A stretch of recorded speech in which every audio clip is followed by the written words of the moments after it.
He amassed a fortune, built an empire, and scaled the dizzying heights of power.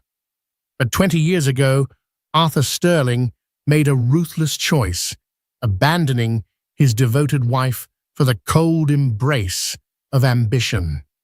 Decades passed, marked by immense success and gnawing emptiness. Then, at a glittering charity gala, his past materialized. The woman he cast aside stood before him, transformed, radiant, and utterly unfamiliar. Yet it was the handsome young man beside her, with eyes mirroring his own, that ignited a terrifying question. Has Arthur Sterling stood on the precipice of a colossal deal, the kind that transformed ordinary businessmen into titans? The air in his opulent penthouse apartment in downtown Manhattan hummed with unspoken possibilities. From his floor-to-ceiling windows, the city lights sparkled like scattered diamonds, a reflection of the wealth he craved. Yet despite the dizzying heights of his ambition, a quiet, almost imperceptible ache resided deep within him, a lingering phantom from a life he'd ruthlessly shed. 20 years ago, Arthur wasn't Arthur Sterling, the formidable real estate magnate. He was just Arthur, a driven but struggling entrepreneur, married to Clara Hayes.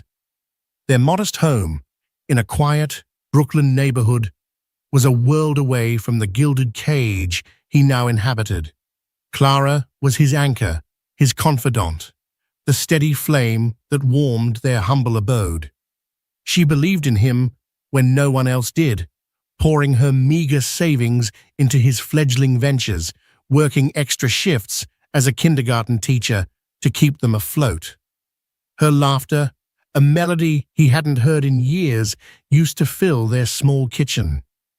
Her hands, soft and calloused from years of caring, were the ones that had wiped away his tears of frustration and held his hand in moments of triumph. But ambition, like a relentless tide, can erode even the strongest foundations.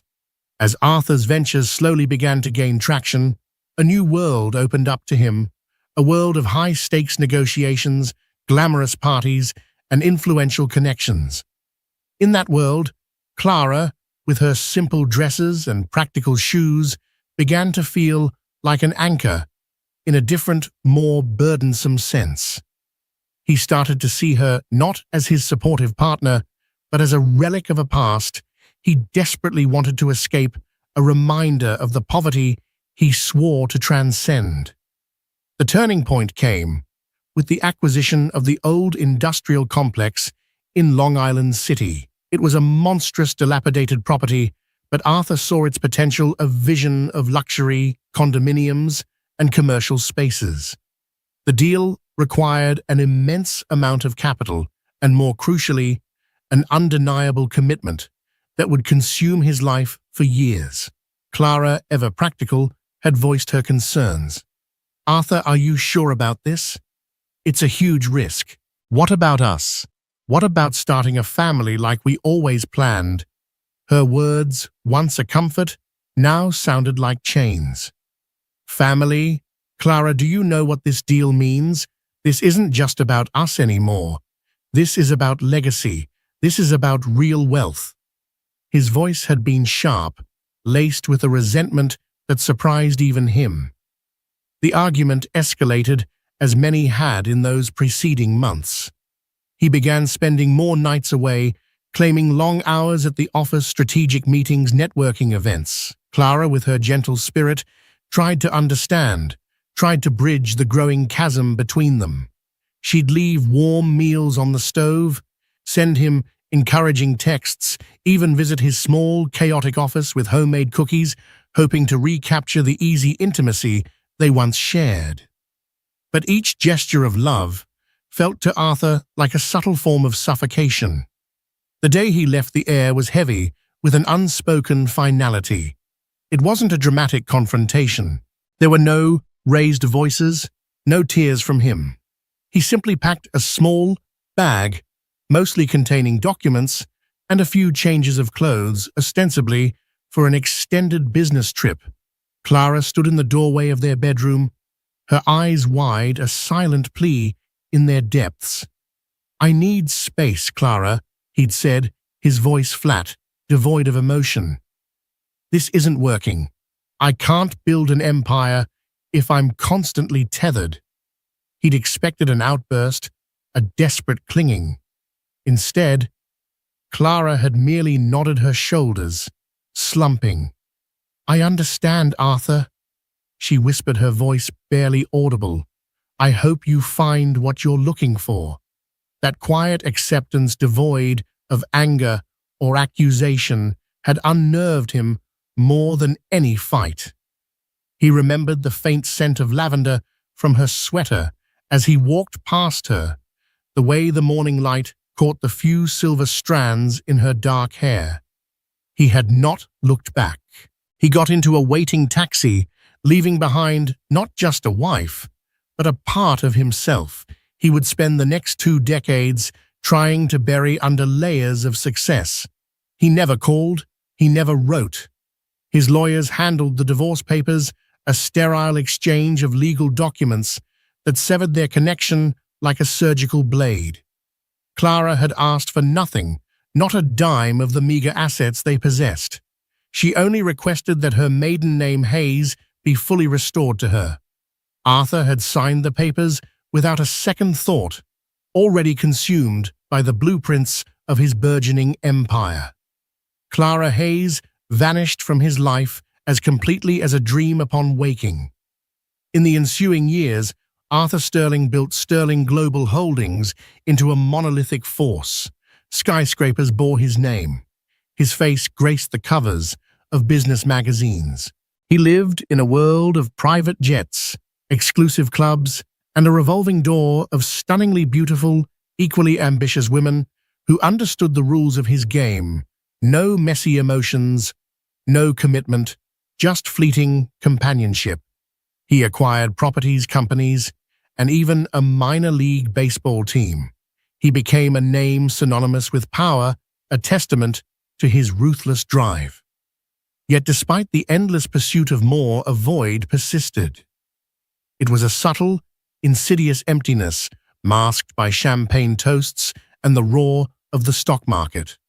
Sometimes in the dead of night, when the city was quiet and the penthouse was vast and empty, the echo of Clara's gentle laughter would resurface, a ghostly melody he couldn't quite silence.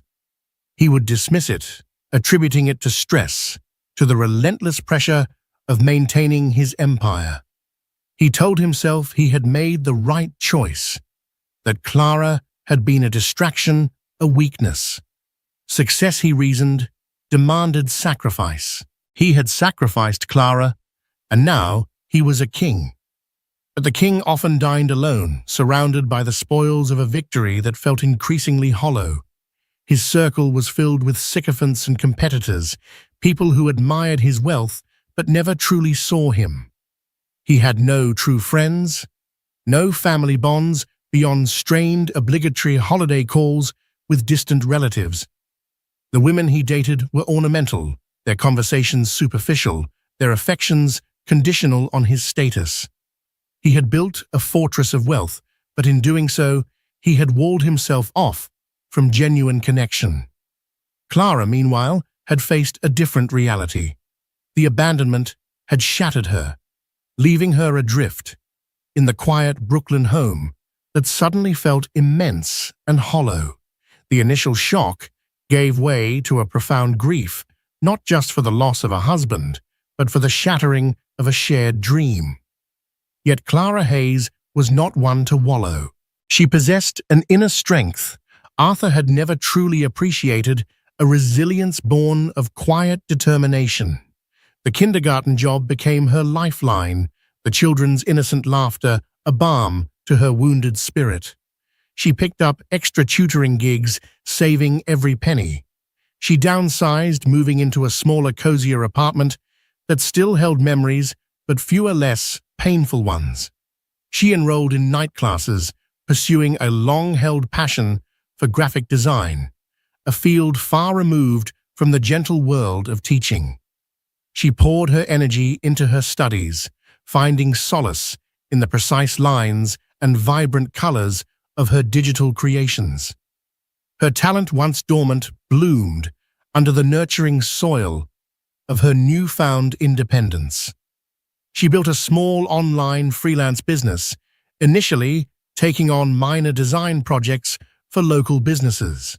Her reputation grew, clients praising her creativity, professionalism, and her uncanny ability to translate abstract ideas into compelling visuals. Slowly, painstakingly, Clara began to rebuild her life, brick by emotional brick.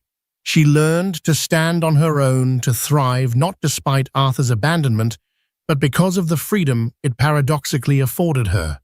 The quiet, gentle woman Arthur had left behind was transforming, hardening in some ways, but blossoming in others. She shed the old skin of dependence, emerging stronger, more self-assured, and with a quiet confidence that shimmered beneath her still gentle exterior. The void, Arthur felt, was the exact space Clara had filled with purpose and self-discovery. While Arthur Sterling ascended to the pinnacle of financial power, Clara Hayes forged her own path, one paved not with ambition's cold steel, but with the quiet dignity of self-reliance and creative fulfillment.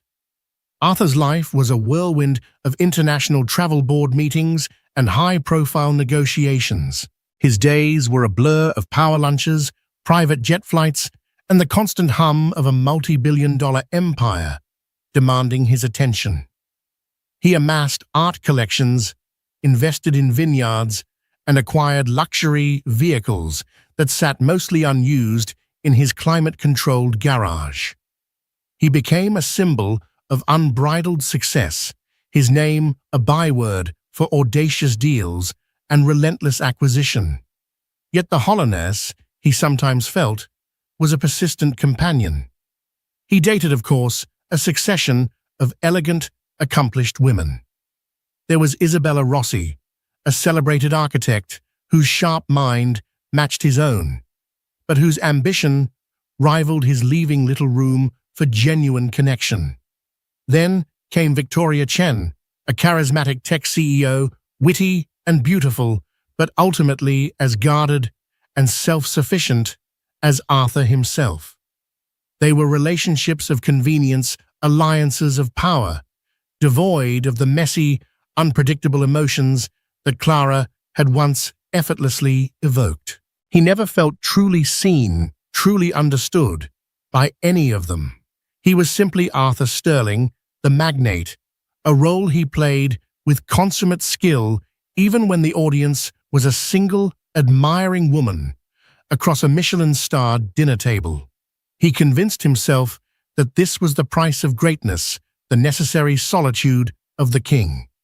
He worked harder, accumulating more, believing that the sheer volume of his achievements would eventually fill the void. He chased new deals, new markets, new challenges, always pushing forward, never looking back. The past and Clara were meticulously walled off, relegated to a distant, almost forgotten memory, a fleeting shadow in the dazzling glare of his present. Meanwhile, Clara's life, though less publicly celebrated, blossomed with a richness Arthur could never have comprehended. Her freelance graphic design business, Clara Hayes Design, steadily grew. She moved beyond local brochures and small websites, attracting clients from burgeoning tech startups and boutique fashion labels. Her unique aesthetic, clean, elegant, and infused with a subtle warmth, set her apart. She discovered a particular knack for branding, creating entire visual identities that resonated deeply with her clients' visions. She found a small, sun-drenched studio in an artistic enclave of Brooklyn, a place where the scent of coffee and creativity mingled in the air.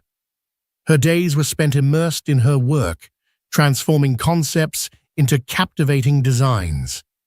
Her evenings were filled with book clubs, art gallery openings, and quiet dinners with a small, cherished circle of friends, she had cultivated over the years, people who valued authenticity over ostentation. There was Lena Petrova, a fellow artist, who shared her love for abstract expressionism, and Dr. Samuel Green, a kind retired literature professor, who introduced her to new worlds through his vast collection of books. Clara also pursued other passions. She took up pottery, finding a meditative calm in shaping clay with her hands. She volunteered at a local animal shelter, her quiet compassion a comfort to the abandoned creatures there. Her life was filled with purpose, creativity, and genuine human connection. She found joy in the small things, a perfectly brewed cup of tea, the vibrant colors of an autumn leaf, the satisfaction of a challenging design project brought to fruition. She was content, truly content, a state of being Arthur had long since forgotten, perhaps never even known. One of the most significant shifts in Clara's life, however, came in a quiet, unexpected way. While working on a website redesign for a non-profit organization dedicated to fostering young artistic talent, she met Dr. David Mitchell. David was a soft-spoken, brilliant art historian serving on the non-profit's board. Their initial interactions were purely professional, but soon shared passions for art literature, and quiet evenings spent discussing ideas began to weave a different tapestry. David was everything Arthur wasn't: patient, kind, deeply empathetic, and utterly uninterested in material wealth beyond comfortable living.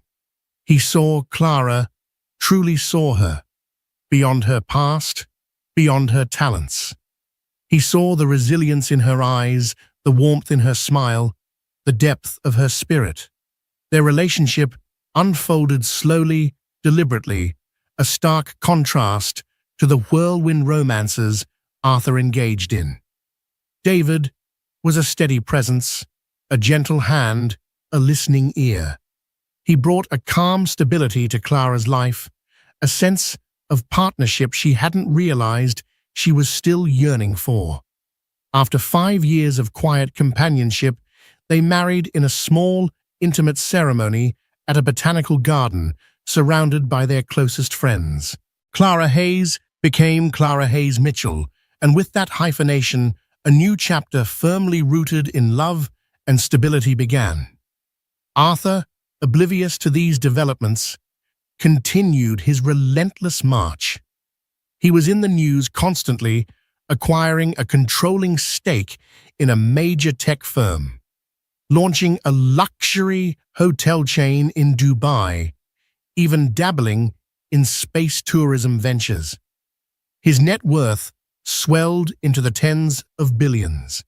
He had achieved the ultimate pinnacle of success. Yet the persistent void remained a low, dull throb beneath the roar of his achievements. He found himself increasingly isolated, trapped in a gilded cage of his own making. The few times he allowed himself to reflect, a vague sense of unease would creep in, a fleeting question about the path not taken, the life he had discarded. But he would quickly push it away, burying it under another acquisition, another deal, another grand declaration of his invincibility. He was reaching an age where men began to consider legacy beyond balance sheets. Friends from his university days, those he still occasionally saw at exclusive charity galas, spoke of grandchildren, of quieter pursuits, of finding meaning outside the relentless grind. Arthur had no children, no direct heir to his empire. The thought sometimes pricked him, a sharp, unwelcome needle. He had always envisioned a son, a younger version of himself, to inherit his domain.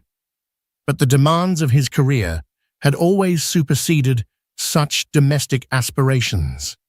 He had chosen ambition, and ambition had proven to be a jealous mistress, consuming everything else. He sometimes wondered about Clara, not with regret, but with a detached curiosity, like one might wonder about a character in a long-forgotten novel.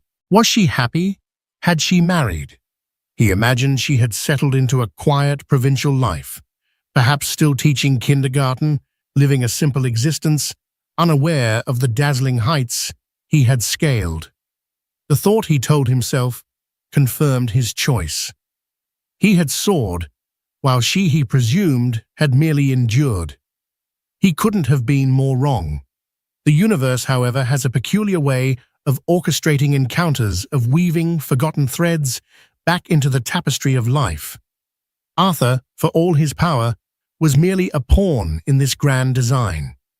The stage was being set for a confrontation, a collision of past and present that would shatter his carefully constructed world and force him to confront the ghost of the woman he abandoned and the life he never truly knew. The threads, thin and invisible, were drawing tighter, leading him unknowingly towards a moment that would redefine everything he thought he knew about success, sacrifice, and the enduring power of love. The annual Sterling Global Holdings Charity Gala was not merely an event.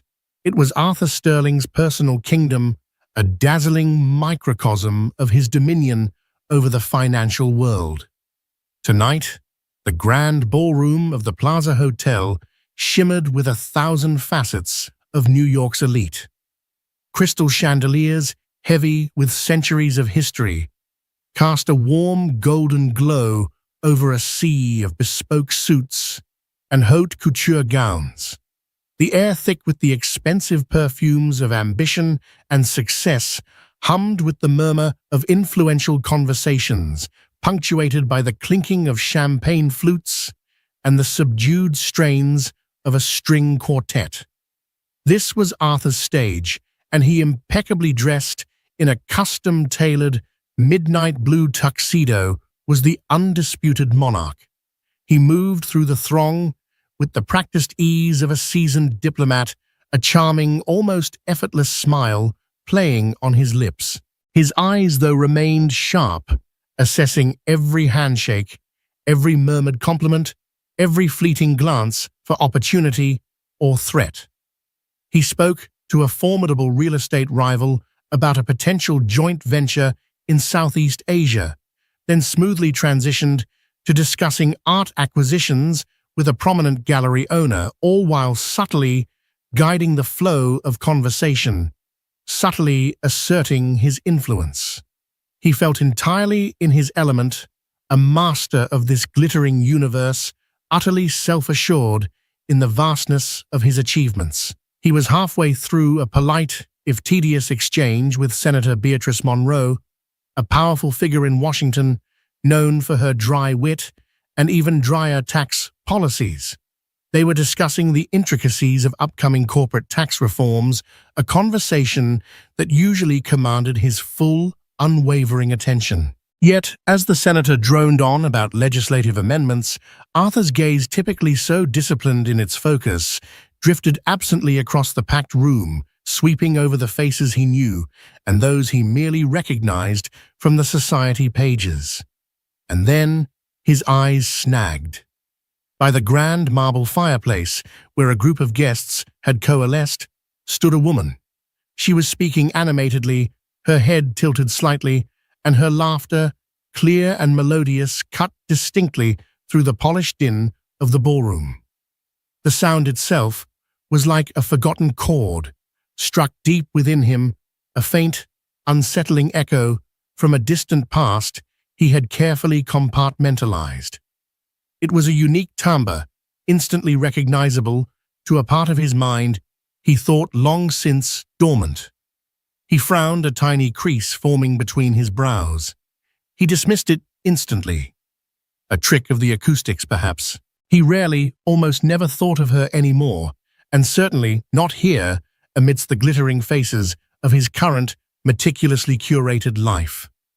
The thought of Clara Hayes, the quiet schoolteacher from Brooklyn, inhabiting this opulent space was absurd. Yet, a subtle, insistent pull, an almost primal curiosity, compelled him to look closer, to truly register the figure by the fireplace. The woman turned, slightly shifting her weight, and for the first time her profile was fully visible. Her hair no longer just a simple dark shade, was now a lustrous chestnut, styled in soft, elegant waves that framed a face that had matured with an extraordinary grace. Lines of laughter, not worry, crinkled around her eyes, and her smile, as she responded to something said by another guest, was radiant, brimming with genuine warmth and an inner serenity that struck him with profound force. It was undeniably her, Clara Hayes. His breath hitched a sharp intake of air that went unnoticed by the senator still speaking beside him. He felt a sudden disorienting lurch, as if the solid marble floor beneath him had dropped several feet. This wasn't the Clara he remembered. The quiet, slightly faded woman he'd abandoned, whom he had, in his own arrogant estimations, presumed had withered in his absence.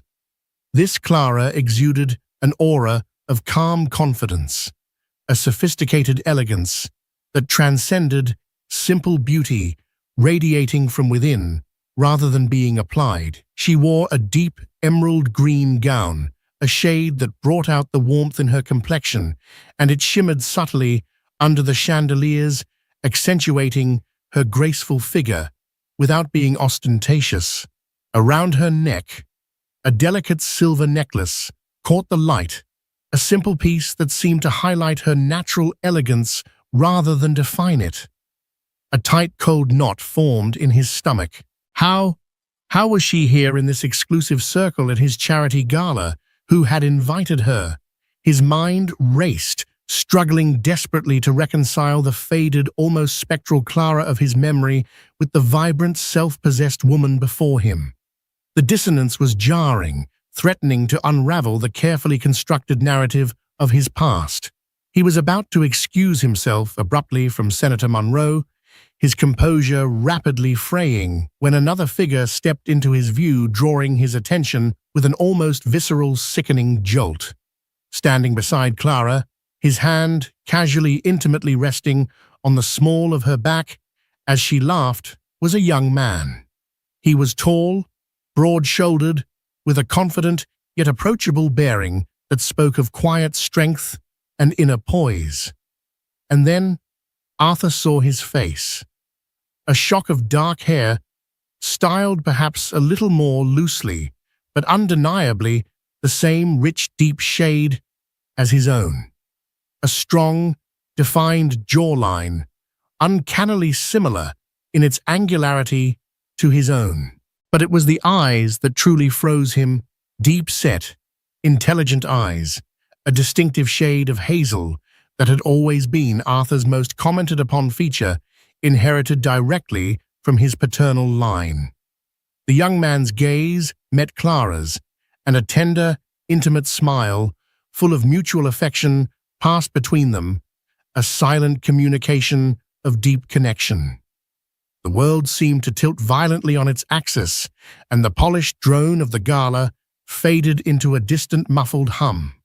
Arthur felt a cold dread seep into his bones, a premonition so powerful and terrifying it stole the air from his lungs. This young man, he looked so much like him. But not the current aged Arthur, with the lines of stress and cynicism etched around his eyes and mouth.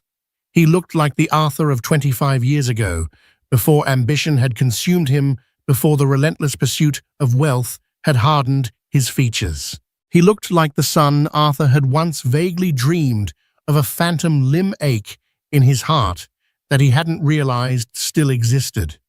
He mumbled a hasty, barely coherent apology to Senator Monroe, who looked at him with mild surprise and stumbled away from their conversation. His eyes remained fixed, almost hypnotized, on Clara and the young man. He needed answers. He needed to know with a desperate, soul-crushing urgency. He moved through the throng, pushing past bewildered guests. His usual smooth composure shattered a single, desperate question, echoing like a death knell in his mind. Who is he? Just then, he saw another figure approach the pair. It was Clara's husband, David Mitchell, a distinguished-looking man, slightly older than Clara, with an air of quiet, academic authority, kind eyes, and a gentle smile that seemed to radiate genuine warmth. David placed a hand reassuringly on Clara's arm, and she turned to him, her face lighting up with an expression of profound affection and contentment that Arthur had never fully witnessed during their own marriage. A wave of unexpected jealousy, sharp, potent, and utterly humiliating, coursed through Arthur. This was her husband. This was the man who had given her the life she now lived, the happiness Arthur had denied her, the stability he had ridiculed. He watched paralyzed as David Mitchell embraced the young man, a familial gesture of paternal warmth. The young man, in turn, embraced David, a genuine affection and respect evident in his actions, in the way he leaned into the embrace. They were a family, a complete loving unit, a family Arthur had no part, in a family where a young man who looked startlingly like him was a cherished integral member. He needed to get closer to hear their names, to somehow confirm or deny this terrifying, increasingly likely suspicion. He feigned a detour towards a nearby bar, his movements stiff, unnatural. As he navigated the edge of the group, pretending to admire a large, vibrant, abstract painting, he strained to listen. He heard Clara's voice, clear and warm, resonating with a comfortable familiarity. "David, darling, I was just telling Ethan about the new sustainable architecture project. He's so excited to contribute." Ethan. The name solidified the image, slamming into him with the force of a physical blow. The young man was Ethan. Ethan Mitchell Hayes. The last name wasn't immediately apparent in the snippets of conversation, but the first name, combined with the striking resemblance, sent a shiver down Arthur's spine that had nothing to do with the cool air conditioning. He managed to catch the eye of a long-time associate, Mr. Harrison Davies, a jovial, corpulent public relations guru known for his encyclopedic knowledge of New York society. Harrison, noticing Arthur's unusually rigid posture, lumbered over. "Arthur, old chap, wonderful gala as always. The senator was just telling me about your latest philanthropic endeavor." Arthur forced a casual tone, his heart hammering against his ribs like a trapped bird. "Harrison, good to see you," he managed, trying to keep his voice steady despite the tremor in his hands. "Say, who is that lovely woman over by the fireplace, with the gentleman and the young man? They seem quite prominent, but I can't quite place them." He tried to make it sound like an idle passing curiosity. Harrison peered over his half-moon reading glasses, his eyes twinkling. "Ah, Clara Hayes Mitchell, a truly remarkable woman, Arthur, elegant, sharp, and with an incredible eye. She runs a highly successful design firm, Clara Hayes Design, you know. Been making quite a name for herself in the sustainable design sector. And that's her husband, Dr. David Mitchell, a renowned art historian at NYU. Very philanthropic, both of them, deeply involved in community arts. Salt of the earth, those two." Harrison paused, then gestured towards Ethan. "And the young man? That's their son, Ethan Mitchell. Just graduated from Yale, first-class honors, I hear. Brilliant kid heading into sustainable architecture, following in his stepfather's footsteps with that passion for heritage and the built environment, but with a modern twist, of course. Son." The word hit Arthur like a physical blow, a concussive shockwave that reverberated through his entire being. Their son, Ethan Mitchell. But he looked so much like him. His mind reeled frantically, trying to piece together a fragmented timeline. Clara had given birth after their divorce, he was sure of it. Or was she? The precise dates blurred in his memory, obscured by 2 decades of relentless, self-serving ambition.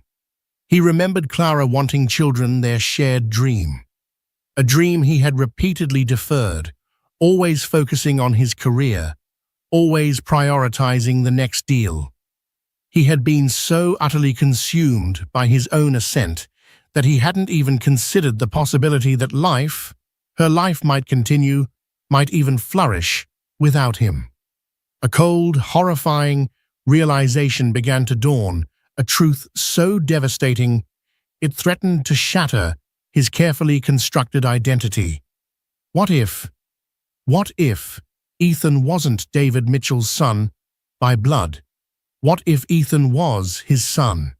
A son he had abandoned unknowingly, along with his wife and their shared future.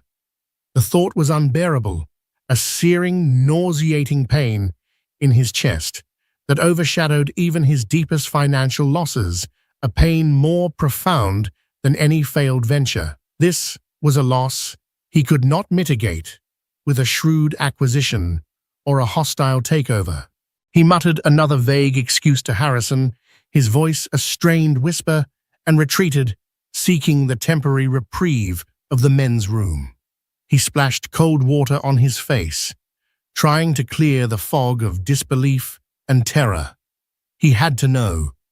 He had to get closer to Ethan, to study his features, to find definitive proof, to somehow confirm or deny this gut-wrenching suspicion that had taken root in his very soul. He returned to the ballroom, now moving with a predatory, desperate focus. He walked past Clara and David, feigning a detour to the bar. As he passed, he caught a snippet of Ethan's voice, clear, confident, and infused with youthful energy. "Mom, Dad, I'm just going to grab a drink. Anyone need anything, Mom, Dad?" The casual affection in Ethan's voice, the effortless way he included both Clara and David, was like a knife twisting in an open wound. This was his family. This was the life Arthur had rejected, the warmth and connection he had traded for cold, glittering success. He went to the bar, ordered a stiff scotch, the neat liquid burning a path down his throat. He needed a plan. He couldn't just accost Clara after 2 decades, not here, not now, not with this devastating secret hanging between them. But he couldn't walk away either. Not with this nagging, terrifying question, this possibility that was consuming him. He remembered a small, distinctive mark just beneath his left earlobe, a tiny dark mole he had inherited from his own father, a genetic signature passed down through generations.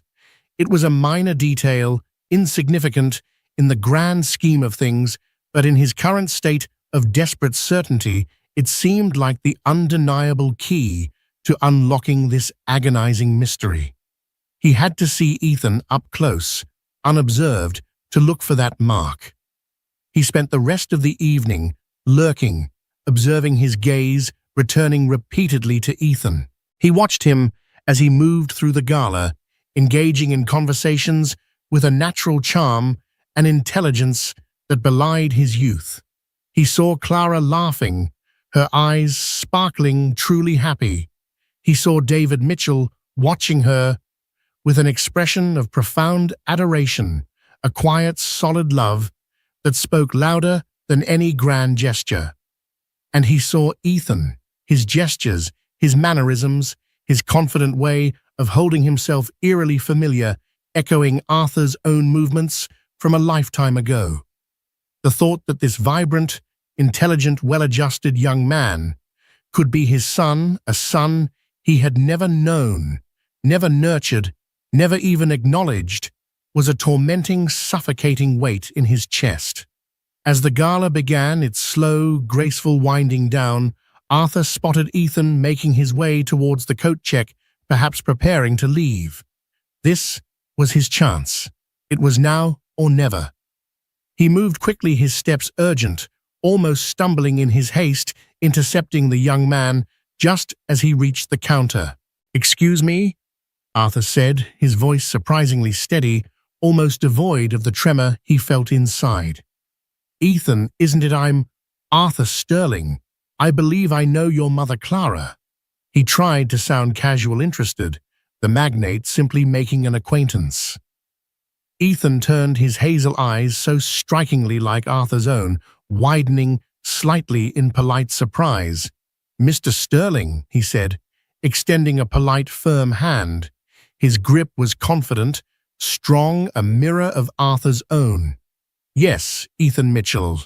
It's a pleasure to meet you. My mum speaks very highly of your foundation's philanthropic work." Arthur feigned a gracious, practiced smile, feeling like a predator in sheep's clothing. "The pleasure is entirely mine, Ethan," he replied, his voice a little hoarse, barely controllable. "Your mother? Yes, Clara and I knew each other many, many years ago. It's truly wonderful to see her doing so remarkably well. You've clearly grown into a remarkable young man." Harrison Davies mentioned you just graduated from Yale Sustainable Architecture, he said, as Ethan spoke, detailing his studies, his aspirations, his passion for environmentally conscious design. His youthful enthusiasm was infectious, and Arthur found himself listening with a desperate intensity, not to the words, but to the subtle movements of Ethan's head, the angle of his face. He subtly angled himself, leaning in slightly, trying to get a better, unobstructed view of Ethan's left earlobe. His heart hammered in his chest, a frantic drumbeat against his ribs. The ballroom noise faded again, replaced by the deafening sound of his own pulse. It was there, a small dark mole, precisely positioned just beneath the lobe, exactly where Arthur's own was, exactly where his father's had been. The same size, the same shade, the same subtle curve of the skin around it. The world went silent, then exploded. The sounds of the bustling gala, the polite chatter, the distant music, all of it faded into an incomprehensible, meaningless hum. All Arthur could see, all he could focus on, was that tiny, ordinary mark, a silent, irrefutable testimony. Ethan Mitchell was not just a young man who looked like him. Ethan Mitchell was his son, a son he had abandoned unknowingly, along with the woman who had once been the quiet, enduring center of his life. A wave of nausea, cold and acidic, washed over him, followed by a profound, soul-crushing regret, so immense it brought him to his knees internally. 20 years of a life he had never known, a bond he had never forged, a family he had willingly, ruthlessly discarded for the hollow pursuit of power. He had chosen money, isolated power, and the illusion of success over a life that had clearly blossomed into something beautiful and complete. Without him, a life filled with purpose and genuine connection. The bitter irony of it all was a cruel, agonizing twist of the knife slicing through his carefully constructed defenses. He managed to stammer out a few more strained pleasantries, his mind reeling his words, feeling alien in his own mouth. He ended the conversation abruptly, his urgency barely concealed. He shook Ethan's hand again, his grip tight, almost desperate, clinging to this fleeting, unbearable connection. "It was truly a pleasure, Ethan," he said, his voice hoarse, barely a whisper. "A great, great pleasure."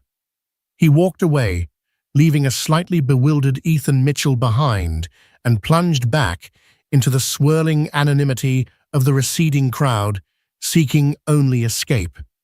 The city lights, once a symbol of his triumph, of his boundless reach, now seemed to mock him, their dazzling brilliance, illuminating the desolate, empty landscape of his own making. The ghost of Clara, the woman he had abandoned, had returned not as a faded memory, but as a vibrant, undeniable reality, holding the hand of a son he never knew he had.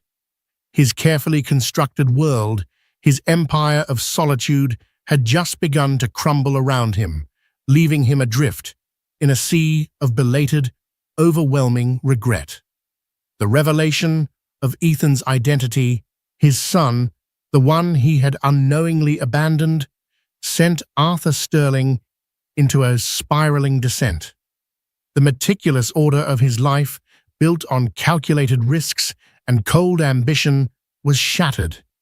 He locked himself in his penthouse, cancelling meetings, ignoring calls.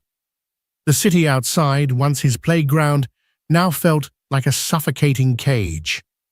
The image of Ethan's face, a younger, purer version of his own, haunted his waking hours and infiltrated his restless sleep.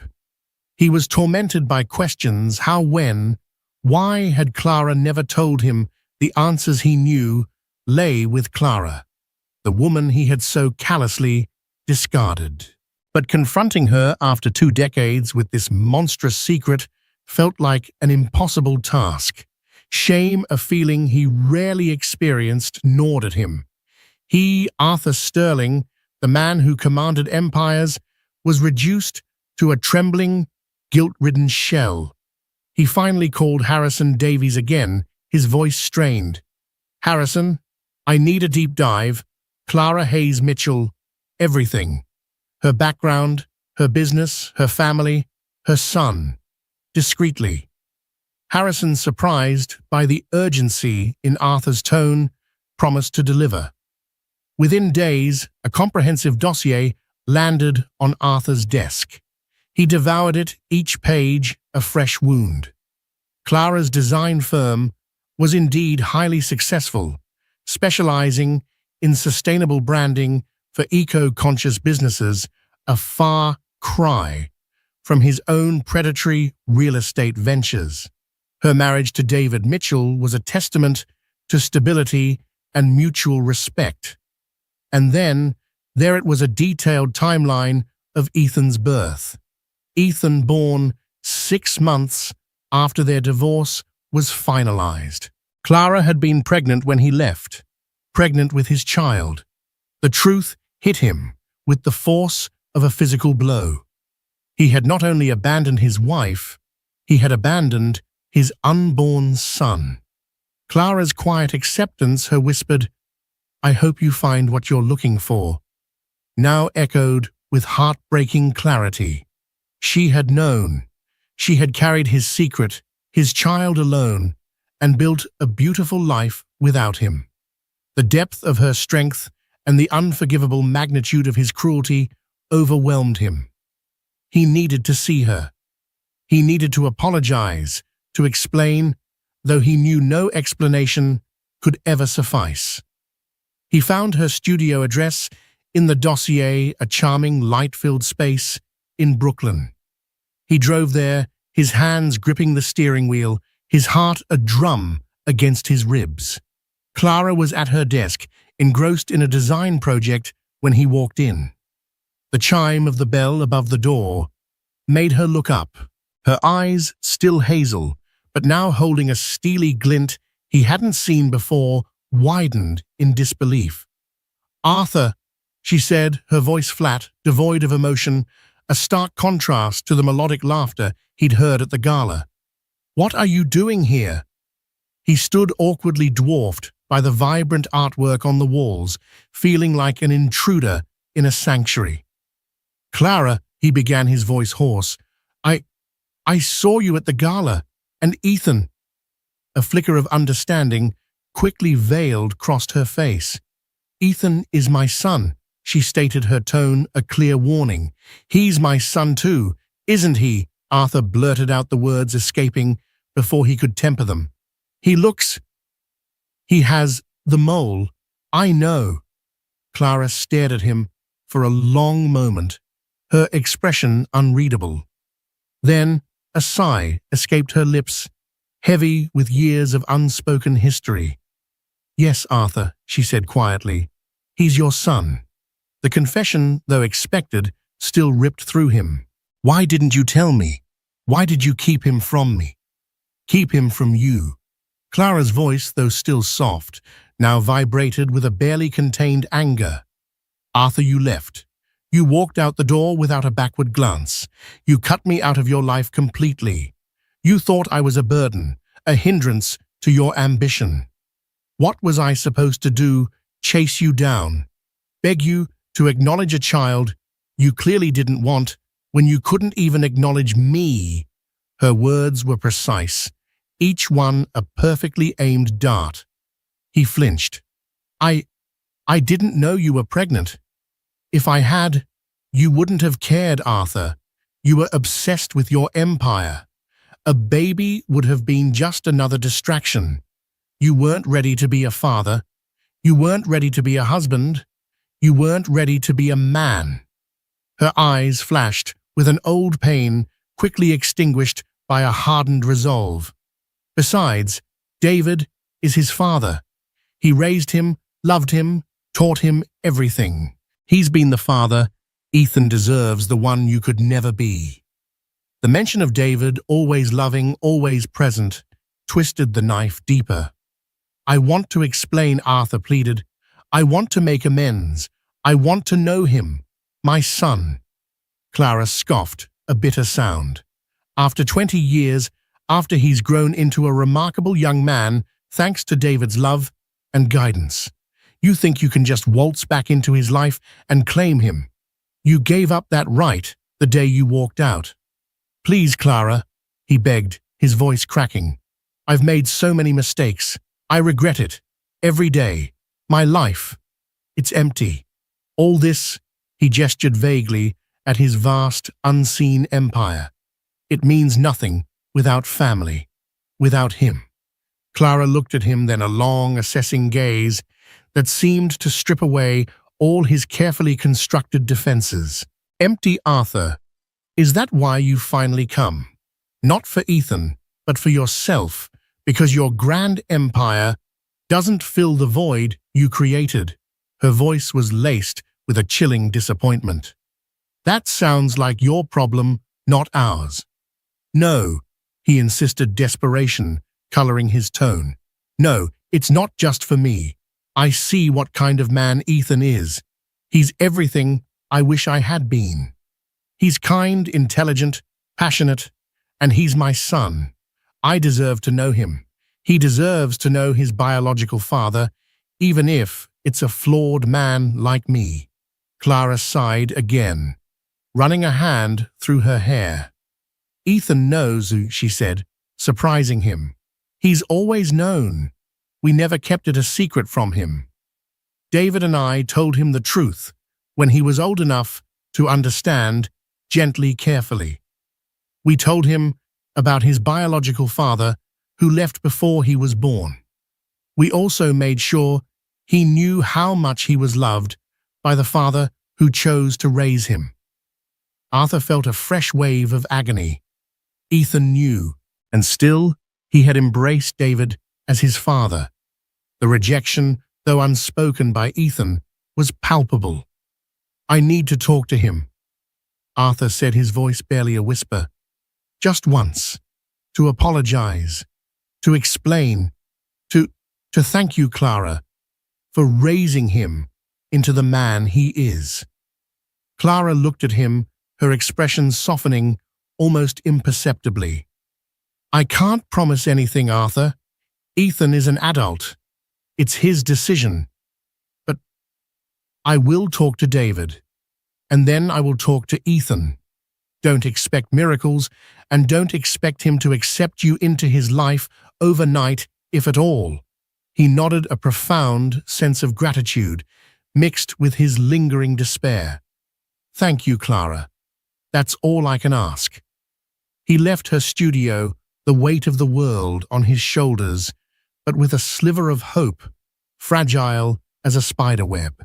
He spent the next few days in agonizing anticipation, waiting for a call that might never come. He replayed every moment with Ethan at the gala, searching for signs, for a flicker of recognition, a hint that their connection was more than just physical resemblance.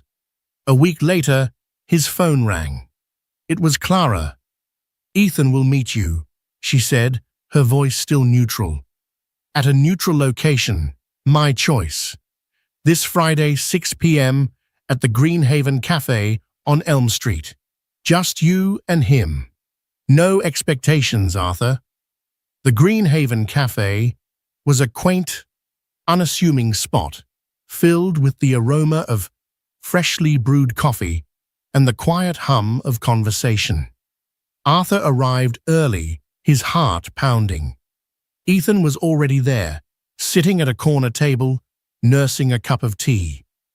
He looked up as Arthur approached, his gaze steady, unwavering. "Ethan," Arthur said, taking the seat opposite him. "Mr. Sterling," Ethan replied, his tone polite but distant. "Please call me Arthur." He paused, gathering his courage. "Ethan, I know you know. About me. About our connection." Ethan nodded slowly. "My mom and David told me when I was about 10. They were very open about it. They said you were a man who made difficult choices, and that those choices meant you wouldn't be part of our lives." His words were calm, devoid of anger, but imbued with a quiet dignity that was devastating. "I made a terrible mistake, Ethan." Arthur began, his voice thick with emotion. "I was young, foolish, blinded by ambition. I didn't see what I had in Clara. I didn't see you. I wish I could go back and change it, but I can't. All I can do is apologize. From the bottom of my heart, I am so deeply, truly sorry for abandoning you, for not being there, for not being the father you deserved." He looked directly into Ethan's eyes, trying to convey the enormity of his regret. Ethan listened, his expression unreadable. "I've had a wonderful father in David," Ethan finally said, his voice soft but firm. "He taught me everything important. He was there for every scraped knee, every school play, every heartbreak. He's my dad. And Mom, she's the strongest, most incredible woman I know. They built a life together, a beautiful one, and I'm so grateful to be a part of it." "I know," Arthur whispered the words, a bitter taste in his mouth.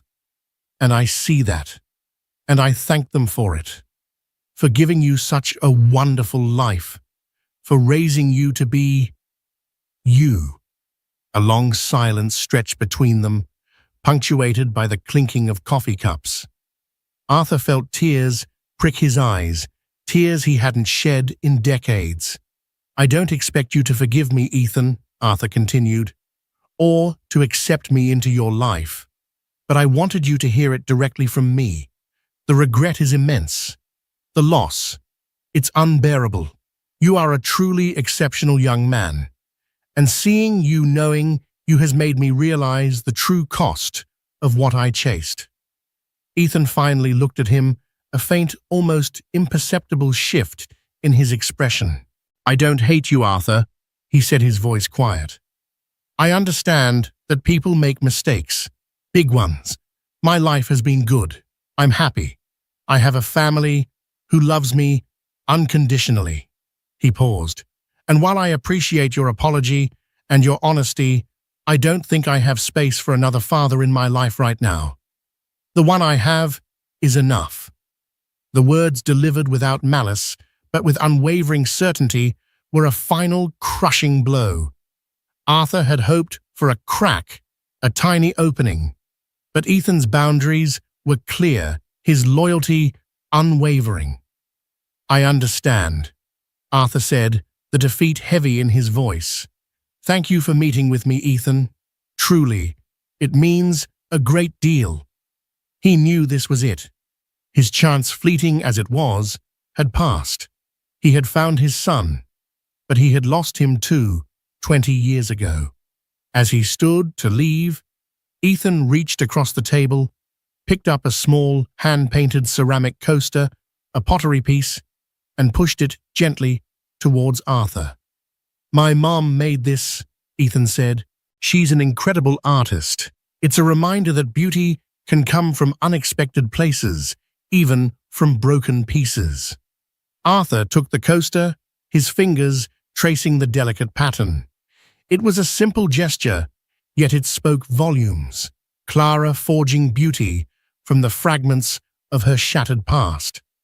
He looked at Ethan one last time, his son, a reflection of both his greatest regret and the enduring power of a love he had abandoned. As Arthur walked out of the Greenhaven Cafe, the setting sun cast long shadows over Elm Street. The empire he had built seemed less impressive, now less substantial. The true wealth, he realized, wasn't measured in billions, but in the laughter shared, the quiet moments of connection, the love nurtured and returned.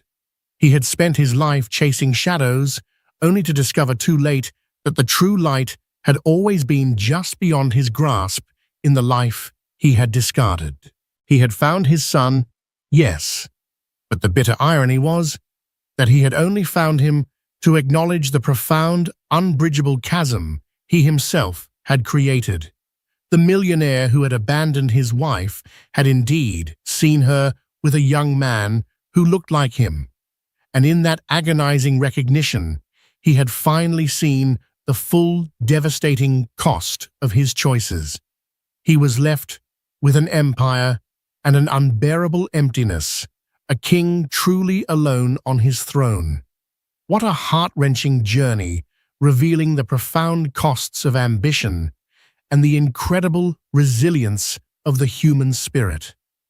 Arthur Sterling's story is a stark reminder that true wealth isn't always measured in dollars, but in the bonds we forge and the love we nurture. Clara's quiet strength and Ethan's unwavering loyalty show us that new beginnings can truly blossom from unexpected places. If this tale touched your heart, stirred your emotions, or made you reflect on your own life choices, please give this video a thumbs up. Share it with someone who needs a powerful reminder about what truly matters, and subscribe to our channel for more real-life dramas that explore the depths of human experience. We'd love to hear your thoughts in the comments below.